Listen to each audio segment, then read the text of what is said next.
Hello guys, welcome back to my YouTube channel SKM study a way of success. मैं हूं आपका educator Shivam Mishra. आपका स्वागत करते हैं आपके अपने यूट्यूब चैनल एसकेएम स्टडी पर।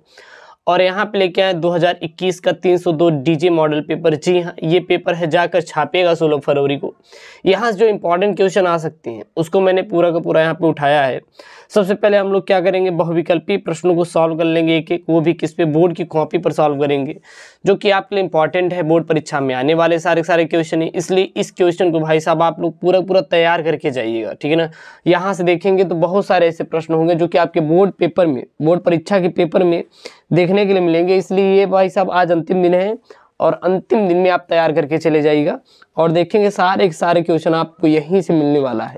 तो इसलिए बहुत इंपॉर्टेंट होने वाला है वीडियो भाई साहब, इसलिए आप लोग वीडियो को पूरा देखिएगा। चैनल को यार अभी तक सब्सक्राइब नहीं किया तो प्लीज़ यार चैनल को सब्सक्राइब कर लीजिए, क्योंकि हिंदी की तैयारी सबसे बेहतरीन तरीके से आपका यह यूट्यूब चैनल एसकेएम स्टडी करवा रहा है। चलिए, यहाँ पर सबसे पहला है बहुविकल्पी प्रश्न। पहला है, विचार और वितर्क के लेखक है हरिशंकर परसाई, वासुदेव सड़ग्रवाल, डॉक्टर हजारी प्रसाद द्विवेदी या डॉक्टर एपीजे अब्दुल कलाम। तो विचार और वितर्क के कौन है? तो जो विचार और वितर्क के लेखक है वो है डॉक्टर हजारी प्रसाद द्विवेदी। सबसे पहले आप लोग ऊपर खंड क डाल लेंगे और प्रश्नोत्तर संख्या 1 डाल लेंगे। खंड क डालना मत भूलिएगा आप लोग, खंड क और प्रश्नोत्तर संख्या आप लोग को ये दो चीज़ें जरूर से जरूर मेंशन करनी है। उसके बाद है वासुदेव सड़ग्रवाल द्वारा रचित, वासुदेव सड़ग्रवाल रचयिता हैं, किसके रचयिता हैं? कल्पवृक्ष, पूर्वोदय या धरती के फूल या साहित्य सहचर। विचार और वितर्क के लेखक कौन है? डॉक्टर हजारी प्रसाद द्विवेदी हैं, लेकिन वासुदेव सड़ग्रवाल रचयिता है वो है कल्पवृक्ष की।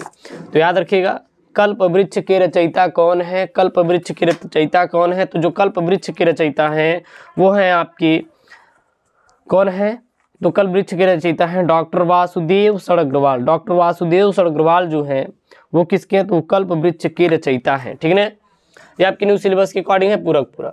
फिर यहाँ पे है ब्राह्मण पत्र के संपादक हैं। ब्राह्मण पत्र के संपादक कौन है? बालकृष्ण भट्ट, प्रताप नारायण मिश्र, भारतेंदु हरिश्चंद्र, यशपाल। तो ब्राह्मण पत्र के लेखक कौन है? तो ग का राइट आंसर हो जाएगा। ब्राह्मण पत्र के लेखक जो हैं वो है प्रताप नारायण मिश्र। प्रताप नारायण मिश्र कौन है?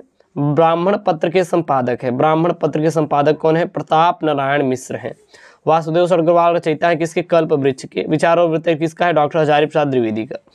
आधुनिक गद्य का जनक माना जाता है किसको? आधुनिक गद्य का जनक माना जाता है, आधुनिक गद्य का जनक किसको माना जाता है? तो आधुनिक गद्य का जनक माना जाता है भारतेंदु हरिश्चंद्र को। भारतेंदु हरिश्चंद्र को क्या माना जाता है?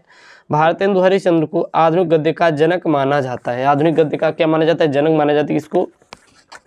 वो माना जाता है भारतेंदु हरिश्चंद्र को माना जाता है। क्लियर है? चलिए, अगला यहाँ पे क्वेश्चन है। अगला यहाँ पे क्वेश्चन है। क्वेश्चन क्या है पहले उसको देखेंगे फिर उसका आंसर देखेंगे लोग। क्वेश्चन यहाँ पे आलोक पर्व की विधा है। आलोक पर्व की विधा है उपन्यास, नाटक, निबंध, कहानी। तो आलोक पर्व की विधा क्या है? तो आलोक पर्व जो की विधा है यह किसकी है? यह एक निबंध है। आलोक पर्व क्या है? यह एक निबंध है, याद रखिएगा, ठीक है ना, याद रखिएगा। चलिए, फिर यहाँ पे प्रश्न नंबर दूसरा क्या है? यहाँ पे प्रश्न नंबर दूसरा का क है क्या है? यहाँ पे हिंदी साहित्य का प्रथम कवि माना जाता है। जो हिंदी साहित्य का प्रथम कवि किसको माना जाता है? सरहपा को, नरपति नाल्ह को, चंद्रदाई को या जगनिक को। तो हिंदी साहित्य का जो प्रथम कवि माना जाता है वो माना जाता है सरहपा को। सरहपा को क्या माना जाता है? हिंदी साहित्य का प्रथम कवि माना जाता है। तो हिंदी साहित्य का प्रथम कवि किसको माना जाता है? हिंदी साहित्य का प्रथम कवि माना जाता है सरहपा को माना जाता है। सरहपा कौन है भाई साहब? ये हिंदी साहित्य के प्रथम कवि हैं।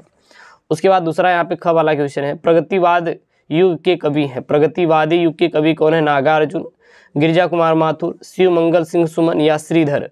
तो प्रगतिवादी युग के जो कवि हैं वो हैं शिव मंगल सिंह सुमन। देखिए, शिव मंगल सिंह सुमन कौन है? प्रगतिवादी युग के कवि है। प्रगतिवादी युग के कवि शिव मंगल सिंह सुमन जी हैं। उसके बाद यहाँ पे प्रश्नोत्तर नंबर दूसरा का ग है, अधखिला फूल विधा।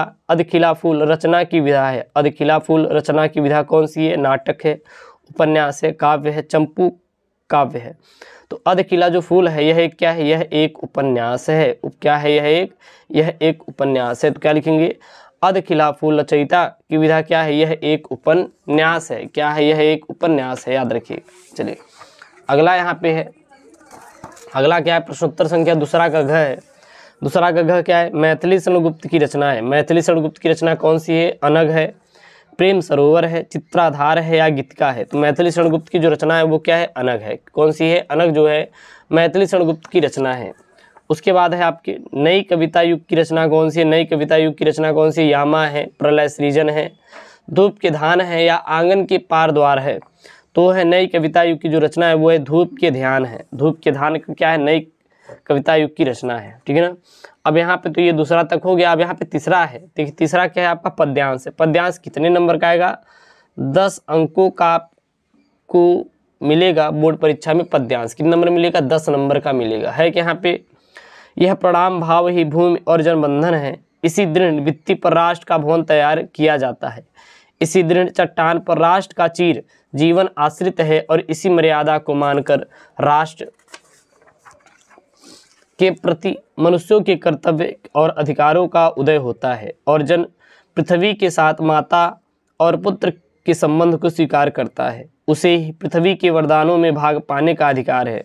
माता के प्रति अनुराग और भेदभाव पुत्र का स्वाभाविक कर्तव्य है, और वह एक क्या है, निष्कारण धर्म है, ठीक है ना। अब यहाँ पे आपके 5 क्वेश्चन मिलेंगे। पहला क्वेश्चन क्या है, उपयुक्त गद्यांश के पाठ का शीर्षक और लेखक का नाम लिखिए। किसी दृढ़ भित्ति का राष्ट्र भवन तैयार कैसे किया जाता है। किसी मर्यादा को मानकर राष्ट्र के प्रति मनुष्य के कर्तव्य और अधिकारों का उदय होता है। पुत्र का स्वाभाविक कर्तव्य क्या है। तो सबसे पहले बताना है, देखिए यहाँ पे क्या है कि यहाँ पे पाठ का शीर्षक और लेखक का नाम बताना है। तो पाठ का शीर्षक क्या है, अगर राष्ट्र दिखाई दे रहा है, क्या दिखाई दे रहा है, राष्ट्र, तो क्या है, राष्ट्र का स्वरूप है। अब राष्ट्र कहाँ पे दिखाई दे रहा है, देखिए यहाँ भी क्वेश्चन में दिखाई दे रहा है, यहाँ भी क्वेश्चन में दिखाई दे रहा है, ठीक है ना। तो जब क्वेश्चन में आपको राष्ट्र दिखाई दे तो क्या है, राष्ट्र के स्वरूप से लिया गया है। उपयुक्त गद्यांश का पाठ का शीर्षक राष्ट्र का स्वरूप है, और इसके लेखक डॉक्टर वासुदेव सडग्रवाल है। तो राष्ट्र का स्वरूप क्या है, इसका शीर्षक है, और लेखक कौन है, डॉक्टर वासुदेव सडग्रवाल जी हैं। फिर यहाँ पे किस दृढ़ भित्ति पर राष्ट्र का भवन तैयार किया गया है, किस दृढ़ भित्ति पर राष्ट्र का भवन तैयार किया गया है। नीचे आ जाइए, तो यहाँ पर देखिए इसी दृढ़ भित्ति पर राष्ट्र का भवन तैयार किया जाता है। किस पर, प्रणाम भाव ही भूमि और जन का बंधन है, यानी कि प्रणाम भाव और जन के बंधन पर ही राष्ट्र का भवन तैयार किया जाता है। क्या तैयार किया जाता है, राष्ट्र का भवन तैयार किया जाता है। क्लियर है ना। उसके बाद यहाँ पे किस मर्यादा को मानकर राष्ट्र के प्रति मनुष्यों के कर्तव्य और अधिकारों का उदय होता है, ठीक है ना। तो नीचे चलिए, यहाँ पे जहाँ पे उदय होता है वहीं पे हम देख लेंगे कि कहाँ पर उदय होता है। मानकर देखिए यहाँ पे है, देखिए यहाँ पे उदय है, उदय कहाँ पे है, यहाँ पे है उदय, उदय यहाँ पर है। तो क्या लिखेंगे इसका आंसर, के प्रति मनुष्यों के कर्तव्य और अधिकारों का उदय होता है। लेकिन किसका उदय होता है, ये तो क्वेश्चन में पूछ रहा है कि किस मर्यादा को मानकर राष्ट्र के प्रति मनुष्य और कर्तव्य और अधिकारों का उदय होता है, इसी का तो क्वेश्चन का आंसर पूछ रहा है। तो यहाँ पे लिखेंगे इसी मर्यादा को मानकर, किस मर्यादा को, दृढ़ चट्टान पर राष्ट्र का चीर जीवन आश्रित रहता है। यानी कि इस क्वेश्चन का आंसर ये एग्जैक्ट वाला हो जाएगा, मानकर राष्ट्र के प्रति मनुष्य की कर्तव्य और अधिकारों का क्या होता है, उदय होता है। उसके बाद यहाँ पे सेकंड वाला है, मान लीजिए वो नहीं आएगा, अब तो आप कर ही लेंगे पूरा। अब हम लोग नीचे वाला देखते हैं। यहाँ पे ये दिया गया है कि जो कुछ भी हम संसार में देखते हैं वह ऊर्जा का ही एक रूप है। जैसा कि महर्षि अरविंद ने कहा है कि हम भी ऊर्जा के अंश हैं। इसलिए जब हमने यह जान लिया कि आत्मा और पदार्थ दोनों ही अस्तित्व का हिस्सा हैं, तो वे एक दूसरे से पूरा तादात्म्य रखे हुए हैं, और हम यह एहसास भी होगा कि भौतिक पदार्थों की इच्छा रखना किसी भी दृष्टिकोण से शर्मनाक या गैर आध्यात्मिक बात नहीं है। यहाँ सबसे आपको ये बताना है कि उपयुक्त गद्यांश के पाठ का शीर्षक और लेखक का नाम लिखना है। तो सबसे पहले आप डालेंगे प्रश्नोत्तर नंबर संख्या 3, और 3 के बाद आप जो भी गद्यांश पद्यांश को सॉल्व कर रहे हैं आप उसको क्या करेंगे, शुरू से उठाएंगे लास्ट तक डॉट डॉट कर देंगे। देखिए यहाँ पे लिखा है जो कुछ भी हम इस संसार में देखते हैं dot dot dot dot dot dot, last में इन्होंने यहाँ पर मेंशन कर दिया, क्या मेंशन कर दिया, शर्मनाक या गैर आध्यात्मिक बात नहीं है। क्लियर है, यहाँ पे देखिए बात नहीं है। और फिर यहाँ पे जो क्वेश्चन पूछा गया इन्होंने लिख दिया है, लेकिन कोई दिक्कत नहीं, आप लिख भी सकते हैं। फिर इसका इन्होंने आंसर देना यहाँ से स्टार्ट किया है। देखिए यहाँ से इन्होंने स्टार्ट किया देने के लिए। सबसे पहला यही पूछा गया है कि उपयुक्त गद्यांश के पाठ का शीर्षक और लेखक का नाम लिखना है। तो क्या लिखेंगे आप लोग, सीधा लिखेंगे प्रस्तुत गद्य अवतरण हमारी पाठ्य पुस्तक के गद्य खंड गद्य भाग में संकलित डॉक्टर APJ अब्दुल कलाम की तेजस्वी मन में हम और हमारा आदर्श का संपादित क्या है, अंश है। हम और हमारा आदर्श का क्या संपादित अंश है। फिर आप बोल रहा है भाई साहब कि रेखांकित अंश की व्याख्या कीजिए। क्या बोल रहा है यहाँ पे कि जो कुछ भी हम इस संसार में देखते हैं उसका किसका रूप है। एक सेकेंड, ये तो यही है ना, ये यही है। इन्होंने थोड़ा सा मतलब कि उल्टा इन्होंने आंसर दिया है। कोई बात नहीं, कोई बात नहीं, चलिए हम लोग यहाँ पे सेकंड वाला देख लेते हैं। ये इन्होंने देखिए ये गलत आंसर दे दिया। यहाँ पे देखिए, पहले देखिए यहाँ पे कौन सा है, पांचवा वाला। यहाँ पे पहली बात तो रेखांकित अंश कहीं पे पूछा ही नहीं गया है। रेखांकित अंश कहीं पे पूछा ही नहीं गया है। तो अगर आप लिख कर आएंगे, क्योंकि एक बच्चे कॉपी है स्टूडेंट का जो हमारा ऑफलाइन स्टूडेंट है, तो अगर ये लिख दिया है तो कहीं ना कहीं गलत हो जाएगा, क्योंकि यहाँ पे कोई रेखांकित अंश की कुछ भी पूछा नहीं गया, तो आपने किधर से ला के रख दिया। तो ये थोड़ा ध्यान दीजिएगा कि जो क्वेश्चन में पूछा जाए उसी का आपको क्या देना है, आंसर देना है। उसी का क्या देना है, आंसर देना है। फिर महर्षि अरविंद ने क्या कहा, महर्षि अरविंद ने क्या कहा, तो आप देखिए, जैसा कि महर्षि अरविंद ने कहा कि हम ऊर्जा के ही अंश है। महर्षि अरविंद ने क्या कहा, महर्षि अरविंद ने कहा कि हम ऊर्जा के ही अंश है। तो इस क्वेश्चन का आंसर यही होगा, छाप लीजिए।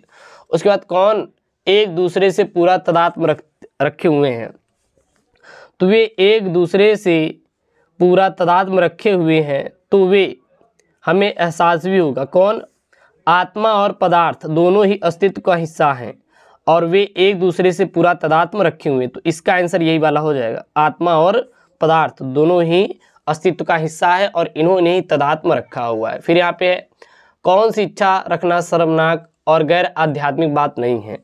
तो यहाँ पे देखेंगे आध्यात्मिक बात नहीं है, लेकिन कौन सी, हमें एहसास भी होगा कि भौतिक पदार्थों की इच्छा रखना किसी भी दृष्टिकोण से शर्मनाक या गैर आध्यात्मिक बात नहीं है। तो आप इसका आंसर यही छापेंगे, भौतिक पदार्थों की इच्छा रखना किसी भी दृष्टिकोण से शर्मनाक और आध्यात्मिक बात नहीं है। ठीक है ना। तो इस क्वेश्चन का आंसर बस इसी को छाप देना है, बाकी आपको कुछ नहीं करना है। इसमें मैंने आपको जो ऑब्जेक्टिव है और यहाँ पे मैंने कुछ गद्यांश भी सॉल्व करा दिए हैं।